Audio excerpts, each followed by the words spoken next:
السلام علیکم ناظرین، میں ہوں آپ کا میزبان فیاض ولانا ایک نئے وی لاگ کے ساتھ۔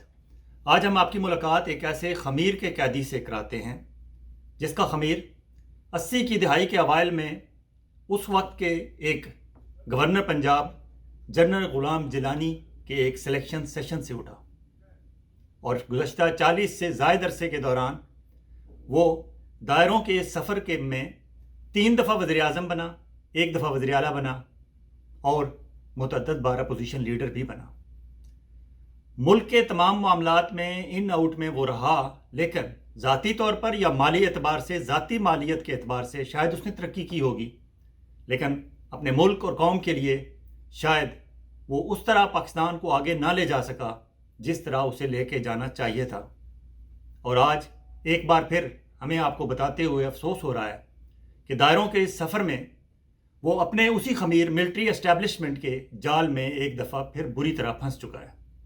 قصہ دلچسپ ہے، اس لیے بیک گراؤنڈ تھوڑا سا آپ کو سمجھانا پڑے گا، اور پھر آخر تک آپ پہنچنے میں آپ کو اندازہ ہوگا کہ ضمیر کے قیدی تو آپ نے سنا ہوگا، یہ خمیر کا قیدی جس کا خمیر ملٹری اسٹیبلشمنٹ سے اٹھا اور آج پھر وہ اسی ملٹری اسٹیبلشمنٹ کے قدموں میں پڑا ہے۔ واقعہ کچھ یوں ہے کہ انہیں لندن سے سہانے سپنے دکھا کر ان کی پسندیدہ چراگاہ پاکستان لایا گیا۔ لندن میں تعینات پاکستان کے ہائی کمشنر ڈاکٹر محمد فیصل نے ان ایون فیلڈ اپارٹمنٹس میں خود حاضر ہو کر انہیں ترغیب دی جن اپارٹمنٹس کے بارے میں حکومت پاکستان کو وہ یہ بتانے سے قاصر رہے کہ اربوں روپے مالیت کے یہ عالی شان رہائش گاہ اور یہ اپارٹمنٹس انہوں نے کیسے خریدے۔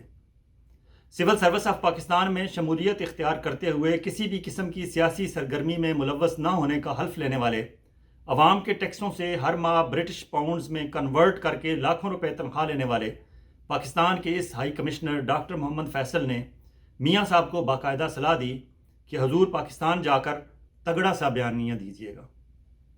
اس کی ویڈیو آپ نے یقیناً سوشل میڈیا پر دیکھ چکے ہوں گے۔ آپ یہاں اسلام آباد ایئرپورٹ پر خود حکومت پاکستان کے ذمہ دار ادارے نادرا کے سٹاف نے وی آئی پی لاؤنج میں حاضر ہو کر ان کے فنگر پرنٹس لیے کہ کوئی بھی اشتہاری مفرور بگوڑا یا حکومت پاکستان کو مطلوب سزا یافتہ شخص خود کو ریاست کے سامنے سرنڈر کرتا ہے تو اسے فنگر پرنٹ لیے جاتے ہیں، تاکہ اس بات کی تصدیق ہو سکے کہ یہ وہی شخص ہے جس کے اشتہاری وارنٹ نکالے گئے تھے یا کوئی اور۔ پھر میاں صاحب کو واپس جیل میں ڈالنے کی بجائے ان کے 2500 کنال پر محیط محل جاتی عمرہ جانے کی اجازت دے دی گئی۔ اللہ کرے اب وطن عزیز کے ہر مفرور بگوڑے اشتہاری اور مطلوب شخص کو یہی پروٹوکول نصیب ہو، آمین۔ میاں صاحب نے 21 اکتوبر کو مینار پاکستان پر تاریخی جلسہ کیا۔ تمام سزائیں اور مقدمات ایک ایک کر کے طے شدہ ڈیل کے مطابق ختم کی گئیں۔ انہیں سیاست میں حصہ لینے کا اہل بنایا گیا اور پھر انتخابات کا میدان سج گیا۔ دنیا دیکھتی اور پوچھتی رہی کہ آپ کے ملک میں یہ کیسے ہو جاتا ہے کہ وہ بھی صرف ایک لاڈلے خاندان کے لیے ایک بھائی شہباز شریف پر جس روز 16 ارب ڈالر کی منی لانڈرنگ کی فرد جرم عائد ہونی تھی وہ وزیر اعظم بن جاتا ہے، اور بڑے بھائی نواز شریف 4 سال مفرور اور مطلوب رہنے کے بعد واپس آتے ہیں تو ریاست ان سے یہ پوچھنے کی بجائے کہ ہاں بھائی تم کدھر رہے اتنا عرصہ، کیوں رہے، نوٹسز کا جواب کیوں نہ دیا، علاج کرایا تو کہاں کرایا، کیسے کرایا، کیا ثبوت ہیں تمہارے پاس، نہیں، یہ سب کیوں پوچھا جاتا؟ انہاں دی تے گل ہوئی سی، کسی کے ساتھ بات ہوئی تھی یا نہیں، نامعلوم اور طاقتور ترین مقتدرہ کے ساتھ شاید بات ہو چکی تھی۔ لندن میں تھے تو میاں صاحب تقریریں کرتے تھے کہ میرے ساتھ زیادتی کی گئی، 3 بار اقتدار سے نکالا گیا، جبکہ یہ نہیں بتاتے تھے کہ 4تھی بار پاکستان کی جیل سے بھی تو انہوں نے ہی آپ کو نکالا تھا۔ وہ کہتے ہیں نا، میٹھا میٹھا ہپ ہپ اور کڑوا کڑوا تھو تھو، میاں صاحب کا حال بھی کچھ ایسا ہی ہے۔ مینار پاکستان پر تقریر کرتے ہوئے میاں صاحب نے بڑا دل کرتے ہوئے فرمایا، میرے ساتھ زیادتی ہوئی مگر میں اپنا معاملہ اللہ میاں پر چھوڑتا ہوں۔ پہلا جلسہ نسبتاً بہتر ہوا کہ پاکستان بھر سے لوگ 4 سال تک منظر سے غائب رہنے، لندن کی سٹار بکس اور کوسٹا کافی سے علاج کرانے کے بعد اپنی چراگاہ پاکستان واپس لوٹنے والے صحت مند نواز شریف کو دیکھنا چاہتے تھے۔ بعد ازاں جب میاں نواز شریف انتخابی مہم کے لیے نکلے تو انہیں پاکستان میں سیاسی آٹے دال کا بہو معلوم ہونے لگا۔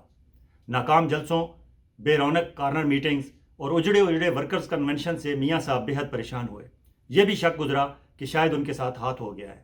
انہیں لندن سے جھوٹا وعدہ کر کے ان کی مرغوب چراگاہ پاکستان بلایا گیا ہے۔ پریشانی کے عالم میں ایک روز میاں صاحب کو اچانک لندن سے روانگی کے وقت پاکستان کے ہائی کمشنر ڈاکٹر فیصل کا دیا گیا مشورہ یاد آیا کہ تگڑا سا بیانیہ بنائیے گا۔ میاں صاحب نے اگلے روز ایک جلسے میں پھر سے اپنے ساتھ ہونے والی زیادتیوں کی پوٹلی کھول دی۔ ادھر مقتدر حلقوں کے ہاں بھی خطرے کی گھنٹیاں بجنا شروع ہو گئیں کہ میاں صاحب نے تو 21 اکتوبر کے جلسے میں جو معاملہ اللہ میاں کے حوالے کیا تھا، اب اللہ میاں سے واپس لے کر اپنے ہاتھ لے لیا ہے۔ شاید یہی وہ لمحہ تھا جب میاں صاحب کو مقتدر حلقوں نے جھٹکے دینے کا فیصلہ کر لیا۔ قصہ مختصر، 8 فروری کو عوام نے ووٹ ڈالے۔ میاں صاحب کو اینٹی عمران خان ووٹ تو ملے، مگر پرو نواز شریف شاید اس طرح باہر نہ نکلے جیسا کہ کبھی نکلا کرتے تھے۔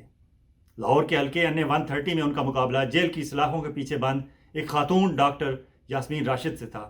اسے کمپین کرنے کی سہولت بھی نہ تھی، مگر جب انتخابی نتائج ٹیلی ویژن سکرینز پر آنے لگے تو ڈاکٹر یاسمین آگے تھیں اور میاں صاحب پیچھے پیچھے۔ NA-15 مانسیرا سے بھی میاں صاحب کے لیے کوئی اچھی خبریں نہ تھیں۔ ہاں، ایک نامعلوم سلطنت کا شہزادہ گشتاسب خان قیدی نمبر 804 کے نام پر اپنی جیت کے نعرے بجا رہا تھا۔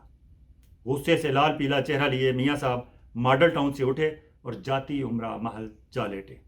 اس دوران ملٹری اسٹیبلشمنٹ سے ان کے رابطہ کار ملک محمد احمد خان، سہولت کار شہباز شریف اور ضمانت دار خواجہ آصف نے ادھر ادھر ہاتھ پاؤں مارنا شروع کیے۔ ایک دو واسطوں سے ہوتی ہوئی میاں صاحب کی پریشانی 4 ستارہ جنرل صاحب تک پہنچی۔ انہوں نے چیف الیکشن کمشنر کو ساتھ والی نشست سنبھالنے کا کہا اور خود ڈرائیونگ سیٹ پر بیٹھ گئے۔ منگلا کور کے جوان حفظ ما تقدم کے تحت چکوال پہنچ چکے تھے اور تجرباتی بنیادوں پر آپریشن رد و بدل کا پہلا وار نامور صحافی ایاز امیر بنے۔ ان کے مخالف لیگی امیدوار میجر طاہر اقبال اپنی یقینی شکست دے کر الیکشن کیمپ کو کھوڑ کر واپس اپنے گاؤں جند روانہ ہو چکے تھے، جبکہ تحریک انصاف کے ایاز امیر کے کیمپوں میں ڈول کی تھاپ پر منچلے لڈیاں ڈالتے پٹاخے چلا رہے تھے۔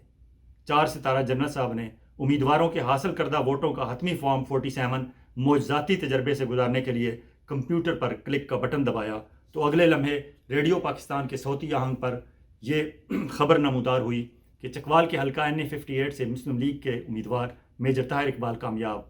تحریک انصاف کے حمایت یافتہ آزاد امیدوار ایاز امیر نے مقابلہ تو خوب کیا، مگر قومی اسمبلی کی یہ نشست جیت نہ سکے۔ میاں صاحب کے رابطہ کاروں کے ذریعے یہ خبر جاتی عمرہ کے محل کی مضبوط دیواروں سے جا ٹکرائی کہ آپریشن رد و بدل کا تجربہ کامیاب رہا۔ اب میاں صاحب کو ان کی زبان میں بتا دیا جائے کہ ستے خیرانے۔ میاں صاحب ہڑبڑا کر اٹھے۔ کیا دیکھتے ہیں کہ سرکاری ریڈیو اور ٹیلی ویژن لاہور کے حلقہ NA-130 پر ان کے ہاتھوں ایک پابند سلاسل خاتون ڈاکٹر یاسمین راشد کی شکست کی خبر نشر کر رہے ہیں۔ میاں صاحب کی باتیں کھلیں۔ انہوں نے اپنی ہونہار بیٹی مریم نواز اور ہر دم مستعد بھائی شہباز شریف کی جانب تحسین بھری نظروں سے دیکھا اور پھر کھلی آنکھوں سے ہی اپنی چوتھی بار وزیر اعظم بننے کا خواب دیکھنے لگے۔ اگلے روز انہوں نے طاقتور حلقوں کے کہنے پر ہی وکٹری سپیچ بھی کر ڈالی، مگر 2 روز بعد انہیں معلوم پڑا کہ ڈاکٹر یاسمین راشد کی ٹیم نے تمام پولنگ سٹیشن سے ملنے والے فارم 45 اکٹھے کرنے کا کام مکمل کر لیا ہے اور اب ان کی یہ نشست عدالتوں کے رحم و کرم پر ہے۔ میاں صاحب کو ایک بار پھر پنڈی والوں کی سابقہ چالیں یاد آنے لگیں۔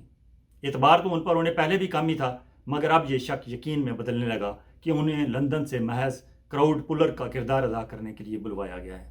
اگر ایسا نہ تھا تو ملٹری اسٹیبلشمنٹ سے نون لیگ کے رابطہ کار ملک محمد احمد خان نے اپنا قصور والا پکا حلقہ ان کی بجائے شہباز شریف کو کیوں گفٹ کیا؟ کسی واسطے سے اپنے پرانے خدمتگار چیف الیکشن کمشنر راجہ سکندر سلطان سے رابطہ کیا۔ ناٹ اپرووڈ کو نوٹ اپرووڈ جیسی سلمان فاروقی سٹائل مبینہ بیوروکریٹک صلاحیتوں سے مالا مال راجہ سکندر سلطان نے میاں صاحب کی پریشانی کا حل یہ نکالا کہ انہیں مانسیرا کے حلقہ NA-15 کے انتخابی نتائج پر اعتراض داخل کرنے کی صلاح دے دی۔ 3 روز تک اس حلقے میں اپنی شکست تسلیم کیے رکھنے کے بعد میاں نواز شریف نے اعتراض داخل کرا دیا، حالانکہ اس وقت اس حلقے کا فارم 47 الیکشن کمیشن کی زینت بن چکا تھا، جسے حتمی اور سرکاری نتیجہ کہا اور مانا جاتا ہے۔ الیکشن کمیشن نے فوری سماعت کے بعد سہولت کاری کی ایک ایسی راہ نکالی کہ اس حلقے کا نتیجہ 125 پولنگ سٹیشن کے فارم 45 کے بغیر تیار کیا گیا، اور یہ سراسر جھوٹ ہے کہ ایسا کبھی ہو ہی نہیں سکتا۔